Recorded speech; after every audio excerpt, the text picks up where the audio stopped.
To all you young hustlers out there with an elite level of discipline, but maybe you're stuck in the wrong vehicle, maybe you're looking for a new opportunity, today's episode is for you. Today, my guest is Ryan, one of our newest sales rookies, and through sheer hard work and dedication, he's quickly rising through the ranks. Ryan, welcome. Thanks for joining me today. Absolutely. Thank you for having me on. How are you? Really good. Thank you. Awesome. In Awesome. a great mood today. Awesome, brother. Yeah, you had two deals just come on the board today, Mm-hmm. so that always feels good. Yep. We'll get right into it. So, tell us your name, where you're from, and how did you find iHail? My name is Ryan Ludwig. I'm from San Antonio, Texas. I found iHail on Indeed, saw the job listing on there, and reading through it, I thought it seemed very interesting.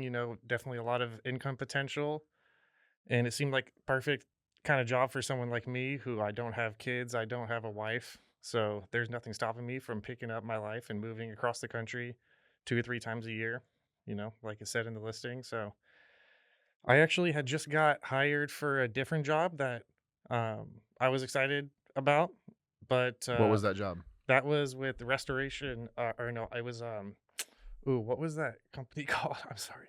They're one of the biggest home remodeling companies in the country. Um, I can't remember the name of the That's okay company if you right don't now, remember. No worries. but yeah, they it was more of like a corporate vibe, that one. And they were telling me on the low end I might make like 70, 80,000 in my first year. On the high end I could make like 150K plus. So I was excited about that. But yeah, when I learned about this opportunity, I did the little Zoom meeting with you where you talked about, what separates this job and makes it different from other jobs. I mean, I immediately made the decision to come out here. And you've been killing it ever since. So, bring us up to speed a little bit. What did you do kind of prior to this? Did you have any sort of prior sales experience? What was kind of your background like before coming on board? So if you consider waiting tables sales, then you could call that sales experience. I mean, in a way, it can be. Most waiters, you just kind of take an order, but I took pride in the fact that I would steer my guests towards like the best things on the menu, the more expensive things on the menu, but things that I thought that they were actually going to enjoy. So I was a waiter for a long, long time, and then for the past like 4 years, I was running a furniture flipping business out of my garage. So just like buying used couches, cleaning them up, reselling them. That didn't really take too much salesmanship, to be honest. That was more just blue collar, just hard work, putting in the hours. I did have a pressure washing business, and I tried going door to door for that with not much success, but I got a taste of what it was like to knock on someone's door and for them to open the door and say, yes, can I help you? And, it definitely takes a certain kind of person to be willing to do that. You got to have some hunger for success to get out there and do that. So I knew how nerve wracking it could be to do door to door, but I was really not experienced in sales. I wasn't really skilled, I would say, in the art of sales when I came here. Pretty rough around the edges. Well, you touched on a few things there, and I kind of want to give you, a little bit more credit than you're giving yourself right now. But the things that you just mentioned, the furniture flipping business, the restaurant, being a waiter, those are all things that, they might not be direct commission only sales experience, but they kind of have those ingredients of, when you're doing the furniture flipping. I mean, that's just grit and hustle. Hmm. And then with the restaurant business, being a waiter, I mean, that takes interpersonal skills, which directly tie to what we do Hmm. in sales. But one of the things that really has stood out to myself and Ricardo and, a lot of the other sales guys since you came on, being one of the newest rookies is, we set out a clear goal for every new sales rep, to have success. If you can just hit your 30 to 40 knocks per day, you will see success. Hmm. And based on the conversations you and I have had, you're trying to have that goal of 50 a day. Let me get 50 knocks a day. Hmm. Maybe I don't always hit it. Maybe I do, but at least that's my target every day. Hmm. And so that to me, which we've talked about on the podcast before, is just goes back to the word discipline. And you seem like you have a lot of that. So kind of tell us a little bit about that and how that's kind of helped you and your path here. Yeah, yeah. I mean, I've been definitely getting like at least 40 every time I go out there and put in a good session. When I get at least 40 to 50. But the discipline and the hard work that I think has kind of separated me a little bit thus far, it's not just putting in the hours of knocking, it was putting in the hours of studying. Because, like I said, I was kind of rough around the edges. I had a lot to learn when I first came here. My roommates Keon and Kelso were extremely helpful from day one. I started asking a million questions, and they were more than happy to answer all my questions and more. Go into detail, go in depth about things I didn't even know that I needed to know. So Keon and Kelso were super helpful. All the guys on the team have been very helpful, but I think the fact that I have a strong willingness to learn has made them more willing to teach me.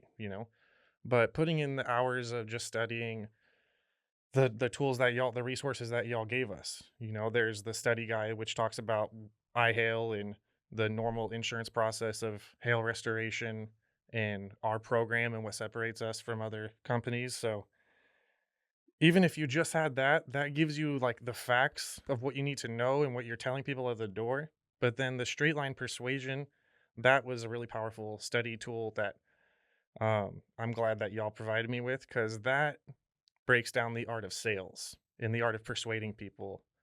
And, Jordan Belfort says that anyone who has a deep desire for wealth and a willingness to improve and sees an opportunity can be a great salesman because, it's a turnkey system. Anyone can learn this system and implement it. It just takes a while, it takes practice to get good at it. And I'm still getting there. Yeah, you highlighted one of our favorite, I guess, motivational sales guru guys, Jordan Belfort. Yeah. With the straight line persuasion, immensely valuable for anyone getting into sales, and all the resources that we give. We give all the rookies the same guide, the same playbook, but what they pick up from that and how much they obtain from it and absorb for the training, it varies, and it goes back to how much time you're putting into the training, how much time are you putting into studying the scripts, going over all the recordings of the guys, having previous success. And then again, like you said, the straight line persuasion, which is absolutely clutch. So, going back to the beginning of when you came on, what is it that kind of pushed you to say yes to this? What made you get in your car and drive all the way from San Antonio, Texas, here to St. Louis, Missouri? Well, in the job listing, the job seemed like it was kind of exciting because you're kind of moving around the country. You said you're moving 2 to 3 times a year, and I thought that was pretty cool. I wouldn't mind moving to new cities and getting new experiences. And then, the thing that really pushed it over the edge is the money, of course. You said that I could expect to make 70,000 in 3 months coming out here, and I'm like doing the math. I'm like, okay, this other job just told me I could make 70,000 in 12 months, or I could go make 70,000 in 3 months. That's a no-brainer decision for me. And I think the other points that you hit on, there's an unlimited number of leads, so you can knock until your knuckles bleed, which that was big for me because I know I wanted something where the more I put in, the more I could get out of it. And then, the fast payouts, the high pay, you know, what were the 5 points that you did in your The presentation? The big 5. Yeah, So we'll go over the big 5. The big 5 is 5 elements that this business has that no other business has. yeah, So we have high commissions, roughly 1 to 2,000 per deal. Paid fast, so we're paid within days of insurance approval. It's not like roofing or solar where you're waiting potentially up to a year to get paid on a deal. Obvious need, meaning the customer sees they have hail damage on their car every time they go to drive their car, so there's an obvious need for it. um, the customer pays 0, so, that's a big one. That was a big one for like, me. there's 0 out of pocket, for the customer, um, and then unlimited leads. Yeah. So, like you said, you can knock doors until your knuckles bleed. We have 14,000 logged pins here in St. Louis, meaning there's 14,000 customers that we know of where they have hail damage in their car, and they just need someone like us to help them. So all 5 of those elements, is what this gig has, so. Yeah, yeah, and trying to sell, like, solar, you probably have a much lower success rate in terms of the number of doors you knock on before you get a sale, which I'm sure that's very discouraging. With this, since I started keeping track of, like, a hard data of how many doors I'm knocking versus how many evals I'm setting, I'm knocking, like, every 13, 14 doors I knock, I'm setting an eval. So, that is encouraging, every time I set an eval, I feel great. I'm like, "Yes, I did it. Let's go. Let's keep going and get another one." And it's important too that you actually know those numbers. So you mentioned your data. I mean, you're keeping track of your data, so you know not only how many evals you're setting, but how many doors it takes just to get to that one eval. So you have your dollars per knock, so to speak. You know exactly how much a knock is worth to you, which is super important. Mhm. Um, as a rookie, what would you say your biggest challenge has been so far since coming on? Hmm. I mean, just learning how to persuade people, when I talking to someone and they have hail damage on their car, they need to get it repaired. And for some reason, they just don't trust me. They don't trust door knockers. They don't want to listen to me. They're busy with their time. And for some reason, I wasn't able to persuade them. When if we're looking at it logically, there's no reason for them not to sign up for our service. Logically they should sign up for our service, but I for some reason wasn't able to get in the right rapport with them, or I wasn't able to persuade them. That was sometimes frustrating to me, but that just motivated me to go want to study more and get better. But yeah, I mean, just sometimes you get some negative energy out there. You get some people, "Oh, I'm at dinner with my family. We're not interested." And just to be able to let that roll off and not bother me, that's probably been one obstacle for me to get used to overcoming. For sure, it definitely takes a thick skin dealing with the emotional abuse that it that you see out there on the doors every day. Yeah. But at the end of the day, you're not going to have a silver bullet. None of us do to get through every customer interaction, and uh, I think that the biggest part of it is just breaking down the wall and the barrier that most customers have, which is it's nothing personal. It's nothing against you. It's nothing against Ryan.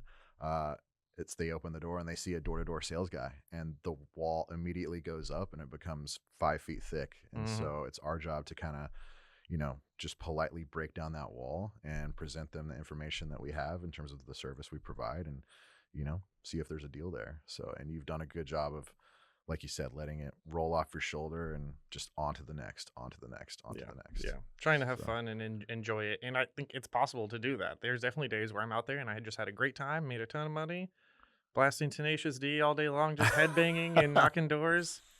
that's awesome, man. Tenacious D, I haven't heard that reference in a while. That's that's been my go-to Uh, to just keep me like in a good mood while I'm knocking. whatever takes. I'm big on music, like the music in the car that you're playing, the good vibes, absolutely key. What knowledge or expertise would you say you've picked up from some of our veterans? Hmm. I mean, from Chris, I've kind of learned how to talk on the phones to people. I would consider him an expert at that.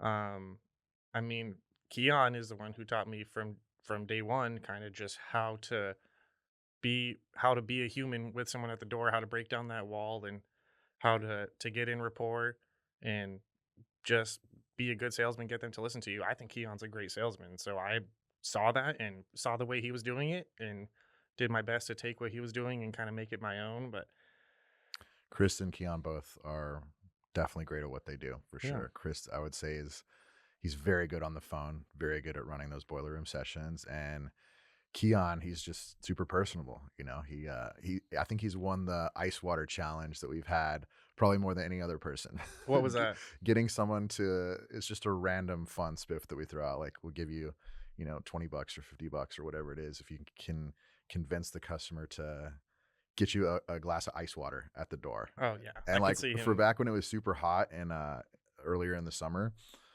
that spiff came in handy for sure. So Heck yeah. um Yeah, so those 2, and then from Diego, he's taught me just sheer work ethic and, like, not being satisfied just because you got a $10,000 check doesn't mean you should take the next day off. It means you should push even harder.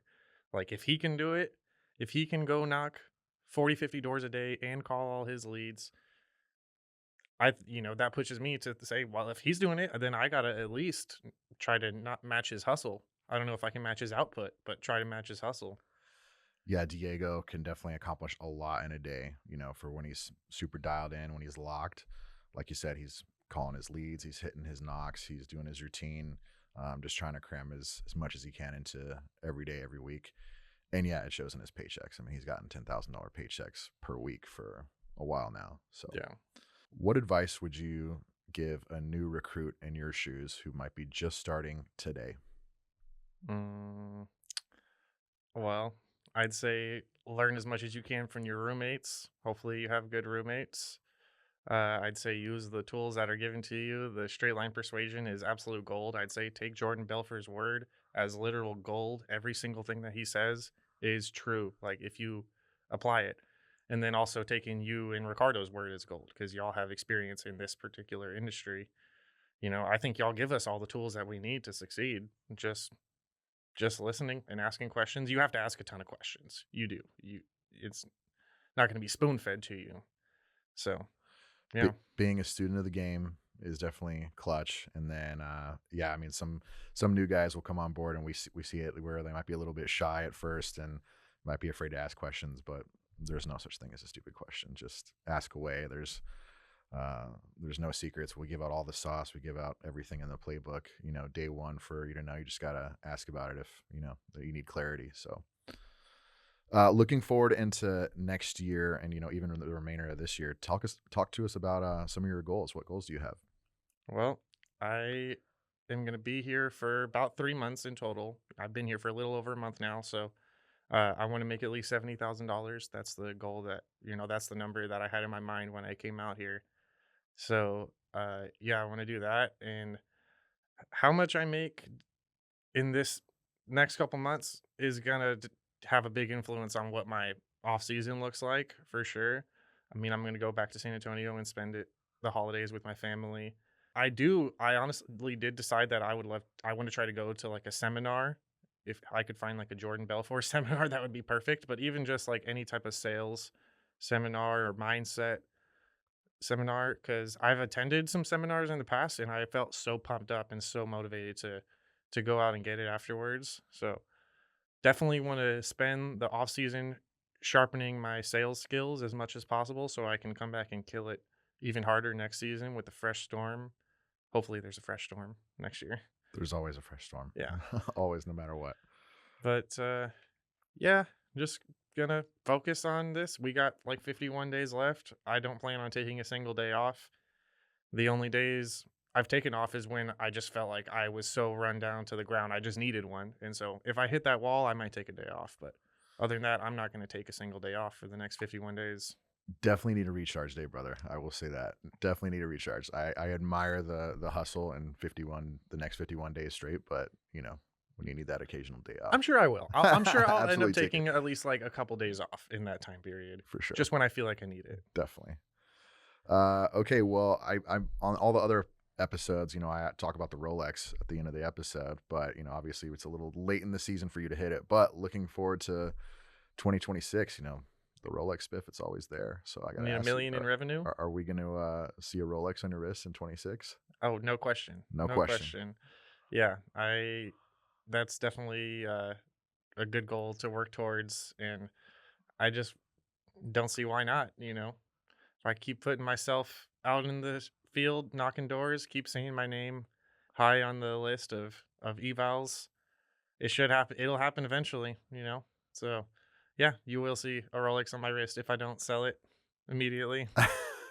It'll definitely be on your wrist for sure, especially with the level of hustle that you've demonstrated so far. Yeah, I mean, I'm still So so brand new. Like, I haven't accomplished my goals yet, so it almost seems silly for me to sit here and talk about it and say, like, give recommendations on what people should do. It's like I'm still just a new guy. I don't know anything, but um, I just want to focus on hitting double retro. You know, that's my short term goal right now. So you're almost there. You almost a few more days we've got in the quarter. I think you're gonna hit it for sure. Just keep it up. Just keep doing what you're doing. So, that being said, Ryan, appreciate your time today. Thank you, brother. yes, sir. Thank All you. right. Thanks.